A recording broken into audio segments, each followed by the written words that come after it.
ladies and germs? Happy Tuesday. We're at Disney Springs. Stopped here and grabbed a birthday gift for family. Happy birthday, Spencer. Happy birthday. It won't be that exciting. We have no money to have fun right now. Listen, if anybody is out there watching right now and they're like, hey, what should I get Matt as a gift? I've got plenty of ideas for you. One, the Kylo Ren helmet. I would take that immediately. Never mind the price. I would take the Scout Trooper helmet immediately. I would also take the Darth Vader helmet immediately. So, if you want to gift me and surprise your favorite Disney influencer, go ahead and DM me and tell me you're going to send it. I would love you so much. Also, I just want to talk about the amount of Stitch merchandise that they have in the parks right now has made my heart so happy, and I have to refrain from purchasing everything that I see because it is all absolutely incredible. All right, it is another Friday in Central Florida. Today, this morning at least, I'm out and about doing some thrift shopping. Got myself a actually pristine copy of Disney Star Wars at its finest, Rogue One. Blu-ray, perfect copy. Goodwill, $3. That's what I'm talking about. And I'm on my way to the next Goodwill. I'm in search for like a TV stand. I'll put a shot here in a bit, but I'm really trying to build my studio out to be more accommodating for when people show up, because I just had a client in last week, and the way I had to put water and sodas and stuff out for him is I brought our igloo cooler upstairs, and this didn't seem like the coolest. So I'm looking for a TV stand so I can put drinks and snacks on top of it, and then also have some extra storage for books and stuff, because we have a crap ton of books that still need to get put away from the move, and I really don't want to give them away because they're all really good books. So I mean, that's the purpose of getting books. You don't get books for the most part, at least we don't, if you're not planning on reading them again, so, and that you like them. So I'm just trying to figure out the organization for that, so that way the studio gets cleaned up a little bit more. And I'm also in the middle of shooting kind of a quick rundown or walkthrough of the studio, so I'll share that with you guys as well, the behind the scenes, and then I'll link to the video whenever it's done. So, but I'm also on social media asked this question. I'm doing a Q&A for this week's vlog. If you guys have any questions that you want to ask or anything like that, go ahead and put them down in the comments. If you don't want people to see the questions, go ahead and put it in a DM, and I will try to get to answering all the questions I can during this weekend's vlog. And so the first question that I'm gonna attempt to answer, I guess the best as I can, is why is the sky blue? Well, that's called ray scattering, and whenever the sunlight comes through the atmosphere, through all the gases that are in the atmosphere, it causes the color waves to bounce throughout the gases, and because blue is a shorter wavelength than most, it scatters faster, and so because of the scattering, or what they call ray scattering, the blue is more visible to us than any of the other colors that come through. So we'll hit some more of those Q&A questions as we go through this video. So let's go to the next Goodwill and see if we can't find a TV stand.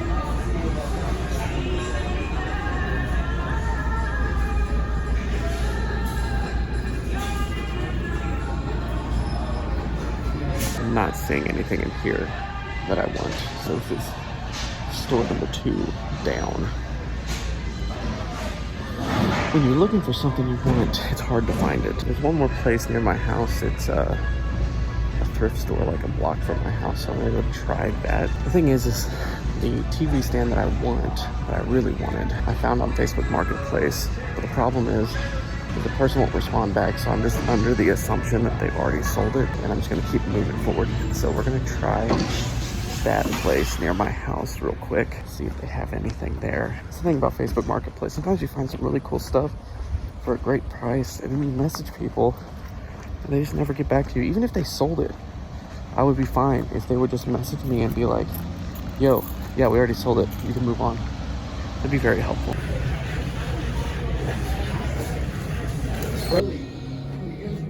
Yeah.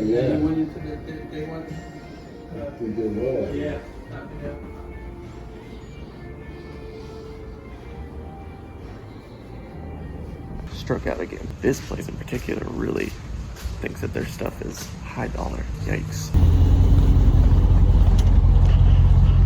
Now we're gonna try Ollie's because I've gotten stuff here before that has worked. So we'll try this place out because the last place I went to also didn't have anything I needed.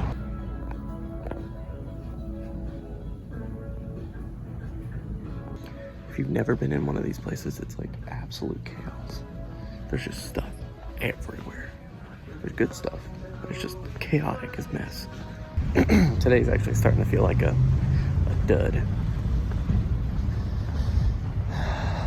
Just can't find what I need. All right, after a very unsuccessful morning trying to find a TV stand, I now find myself with Kristen in Animal Kingdom. And we're on our way to Flight of Passage right now to go ride an Ikron.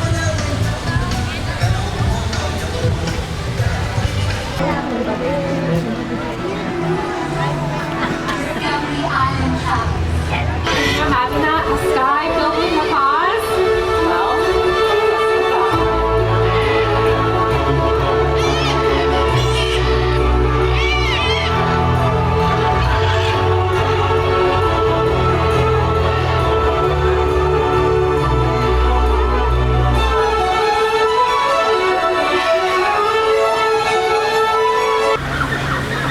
Not in interviews.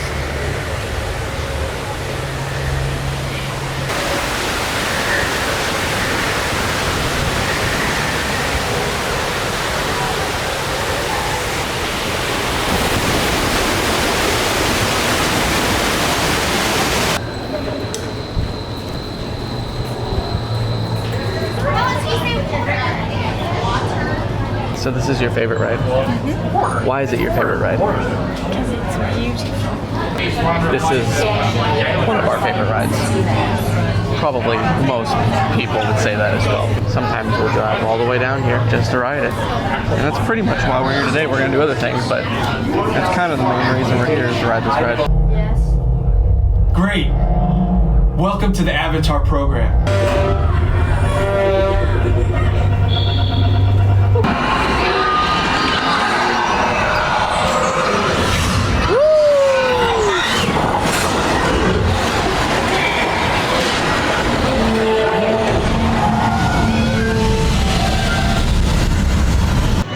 It's so good every single time. It's wonderful. So much fun.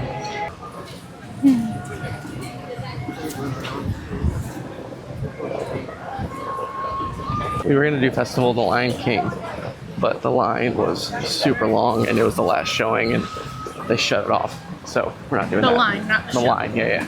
So we're actually gonna go ride Dinosaur because we haven't ridden that since our honeymoon, and you know that one's closing soon. You rode it by yourself one time. Oh. And it's closing soon, so we might as well get a last ride in. We can get in Pumbaa. Oh yeah. And tomorrow. And one of the reasons I haven't ridden it is because I'm pretty sure some of my back problems have come from this ride. So let's see.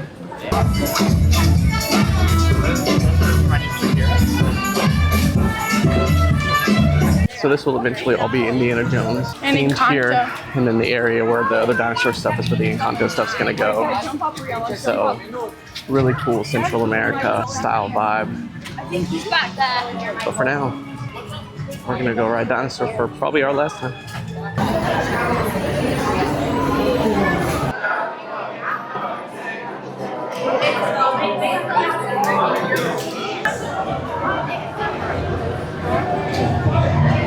What do you It's jerky. Yes. But it I'm is. glad we did it for Yeah. the last time. We'll see what they do with the Indiana Jones ride.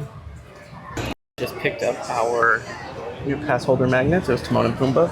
I'll show a picture of it right here. And now we're getting ready to go eat at Satuli Canteen. It's our favorite place to eat, besides Tiffin's here at Animal Kingdom. Satuli Canteen, though, is like the regular place that we go to. And say goodbye to Dino Area, because soon this will all start getting destroyed for the new areas.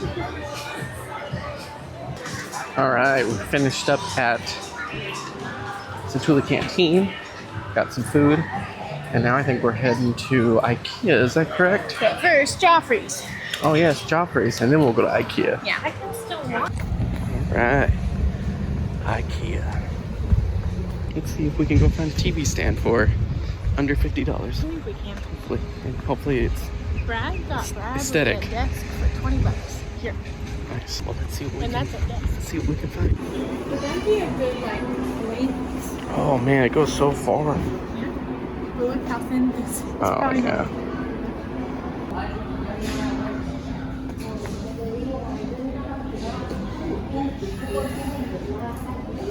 I'm at the office right now. Church is happening. Slowly letting my assistant take over the oversight of the services on the weekends. So I am just back here observing on my computer the service in itself. But in the meantime, I was just going to jump in and explain what happened at IKEA. They didn't have anything. Nothing that I could afford. We'll just say that. I didn't have a lot of extra cash just sitting around. So didn't get anything there. And then if you remember, the person I was talking about the day before this, like ghosted me on Facebook Marketplace. They messaged me this morning and said that it was available, so I'm actually going over there on Monday to go pick up that TV stand to put into my studio, so that's good. Huge news. I was glad that we were able to get that settled. $30, and it's nice. I'm excited to go pick it up. But hopefully tonight we'll get some footage of the studio so you can see kind of that behind the scenes studio tour that I'm working on right now. To just get more awareness about the recording studio in itself out to the public, so that way get more clients and get more people in the door. Been working on flyers to put on bulletin boards out in public, so one step at a time, we'll get there. Ghost Noise Studios will be a household name soon.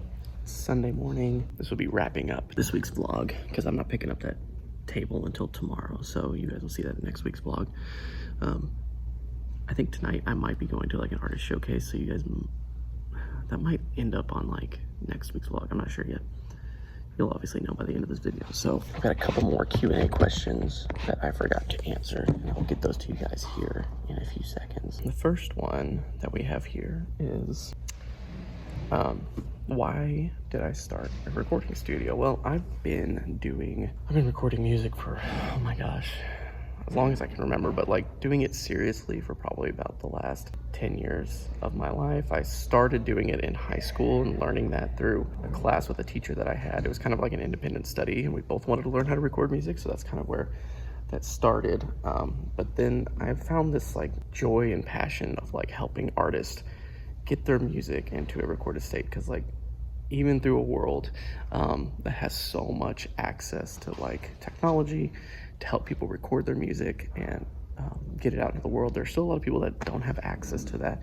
And I like to be able to say that Ghost Noise Studios is a place where you can come and we can work on getting your music fleshed out in a way that you've never even actually heard it before. So I'm excited about that and would love for that to become kind of like the main thing in my life, is managing and running that recording studio, because I have bigger plans that kind of stem out of that recording studio that maybe I'll talk about later in the future. All right, well, let's see.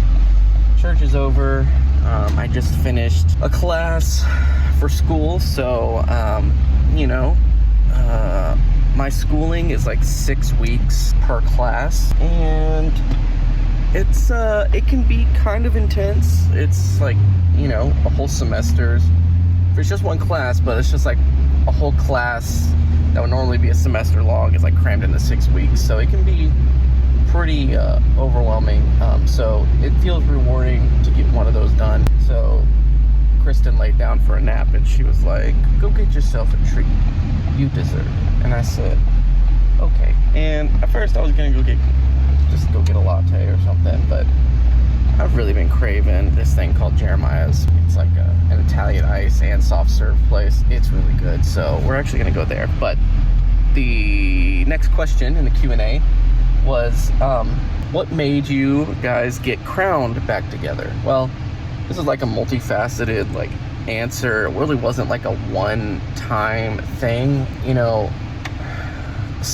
Slack, my best man, him and I, over the past, basically since I moved to Florida, kind of just were joking around, and we're recording the old Crown songs just to get better at recording metal music. And then one day we were just like, you know, what if we got in contact with Aaron? We're like, hey, if you if you did the vocals for these, would you want to like do an album release, like an album of all the songs that Crown wrote up into that point that never got released? And he was completely down for it. He loved the idea. And so you know, we just worked on it, and we're, you know, still finishing it up right now. But that kind of just led to a bunch of things. Like, we really, well, to put into better words, like, we wanted to do the songs justice, because there was a lot of them that didn't get recorded, and then there was some of them that got recorded, but they didn't get recorded as well as we would have liked.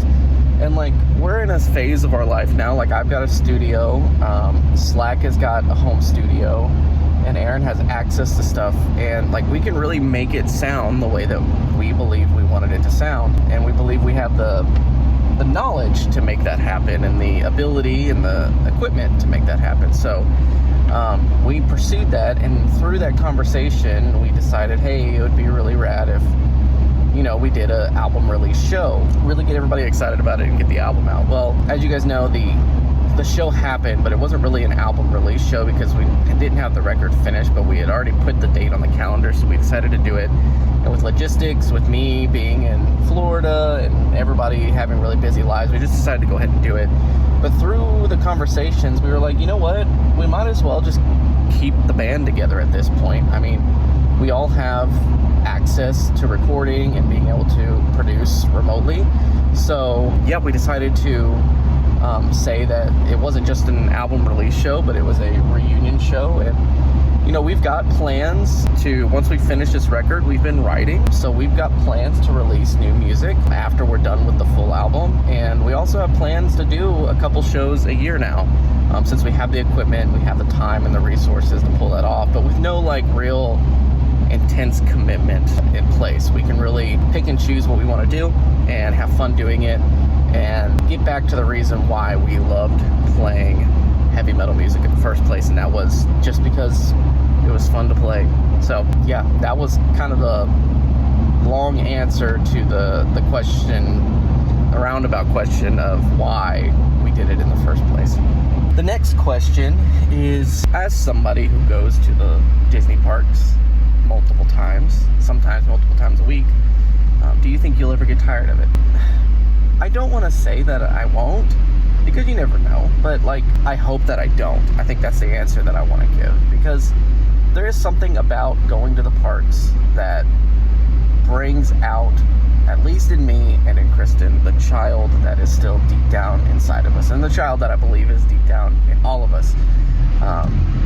We all have a tendency of hiding behind a mask that we put on to pretend to be somebody else to the world, when in reality, no matter how old we get, we're all still children on the inside. And so the Disney parks are one of those ways that, at least for Kristen and I, it brings out that childhood, or that joy that comes with being a child. So you can kind of forget about all the problems of the world and everything whenever you get inside those parks, because there's really no indication of the outside world from in there. And it just goes to show that, like, if people actually put forth the effort, you can create spaces where joy and freedom can be expressed. It's not something that's far away and not tangible. It is something that can truly be a thing. And when people put in the hard work and you get enough people behind it, they too can create that space. And that's what the Walt Disney Company has done. They have helped create a space where people of all walks of life, no matter where they come from, can feel safe, they can forget about the problems of the world, and they feel joy, and they feel freedom of expression. And I believe that that is doable everywhere in the world. We have to be willing to see the vision and be able to attempt to put in the hard work to make that happen in all areas of the world. And that's what gets me excited about going to the parks. is I get to see that on a regular basis and remind myself that I get to be involved in that kind of work as well whenever I get to do ministry work or working throughout a recording studio or anything like that. All right, everybody, that's it for this week's vlog. Just so you know, this is episode 25. We've officially made it 25 episodes into this vlog, and I think that that's something super cool. Gone pretty far through this. So that's all of the Q&A for this week. If you guys want me to do more of this in the future, just let me know. We had a really great and interesting week, and hopefully next week you guys will see the infamous TV console that I spent this whole entire vlog looking for. So if you guys are new, thanks for stopping by. Go ahead and hit the subscribe button and turn on the bell notifications because we have videos like this coming out pretty much every single week. So we'll see you guys next time.